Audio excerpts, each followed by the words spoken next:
Welcome to the step-by-step guide on how to fill in the periodic report on the ESF system.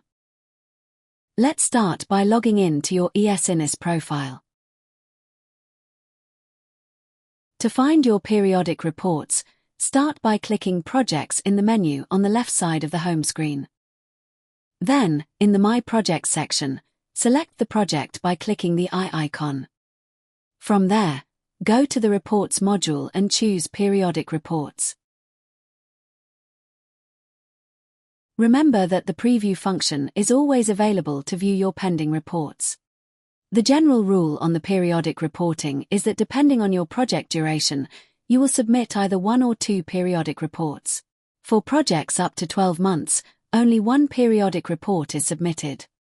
For projects longer than 12 months, there is the first periodic report and the final one. As you can see, the duration of our example project is 24 months. Therefore, 2 periodic reports are required. The periodic report filling option becomes available in ESF system only after the end of the reporting period, when the status changes to draft. That's why the coordinator must ensure that the continuous reporting module is fully completed with information of previous reporting period before filling in and confirming the periodic report. The project coordinator will be notified in the ESF system upon the opening of the periodic report 30 days prior to submission deadline.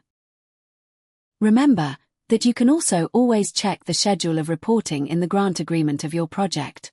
You will find it in the datasheet in the section 4.2.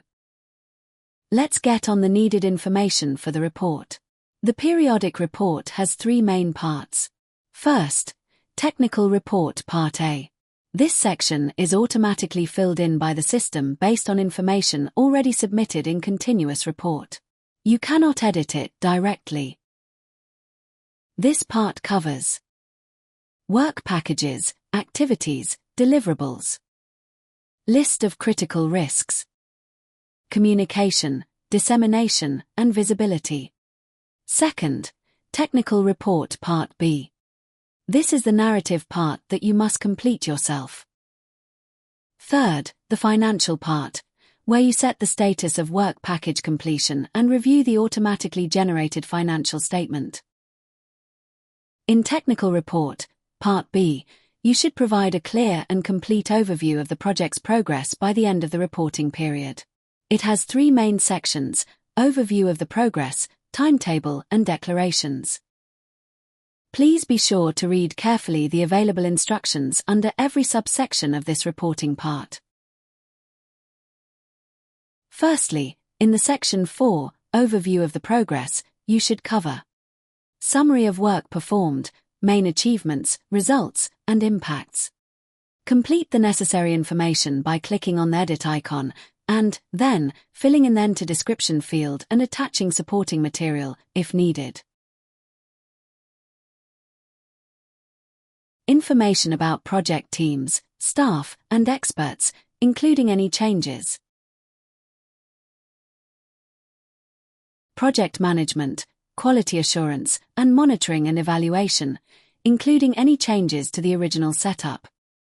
In the impact subsection, you should report on any changes in your impact strategy, if applicable, and information about target groups and participants.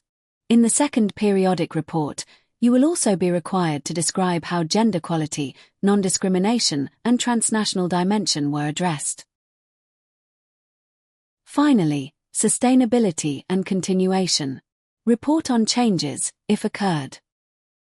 Please note that for the final periodic report you will need to describe the follow-up of the project after the end of the grant and explain how will the results be used or further developed.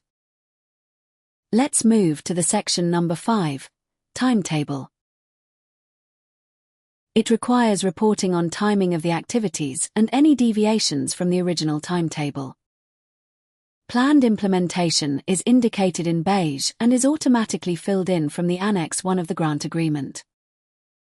You will need to fill in all activities' actual execution time.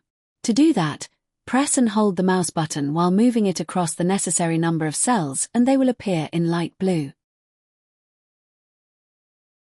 To remove the mark, click on the cell again. Lastly, The sixth section, Declarations. This section is about confirming that your project has not received and will not receive European Union funding for the same activities from another source, except where EU rules explicitly allow synergies.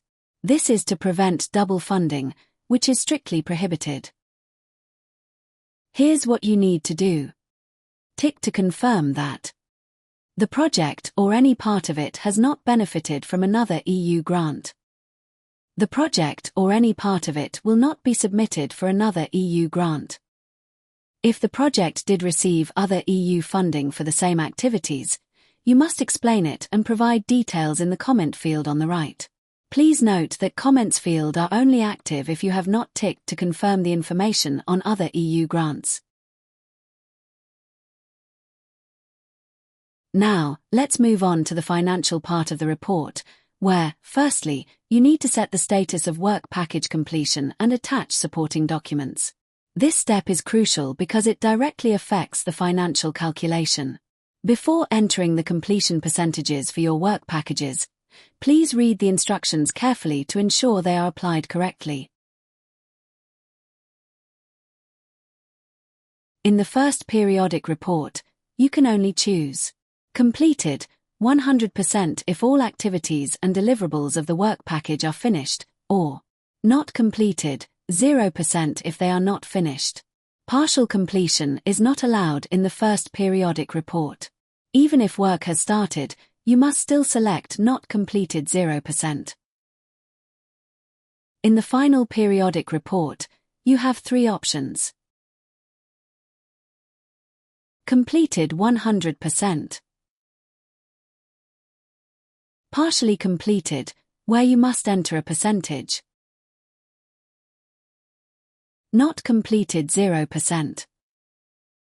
Please be aware that if you declare a work package as partially completed, you must provide clear justification, and the percentage must reflect the proportion of activities completed by every beneficiary rather than the costs incurred. The financial statement is automatically generated by the system based on the work package completion statuses you selected. You cannot edit this table manually, but you must carefully review it before submission to make sure it correctly reflects your declarations in the report.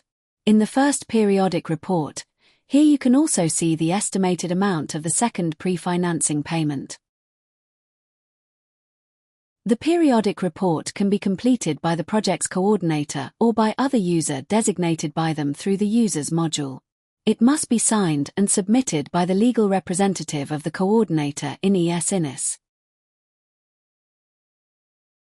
If you need help on granting user rights for other user than coordinator, that is explained in the continuous report video tutorial, which also might be helpful before starting your periodic report.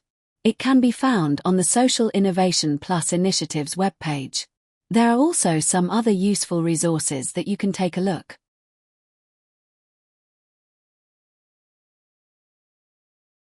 After you sign and submit your periodic report, you can download a PDF version of it. Later on, when the report is confirmed by the granting authority, the final version will also become available for a download.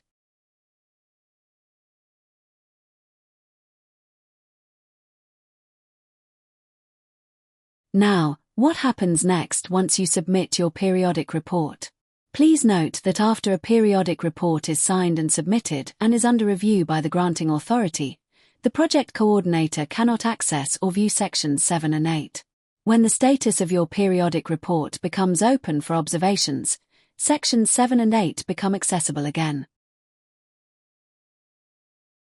When the periodic report is reviewed and assessed by the granting authority and its status becomes open for observations, you have two options.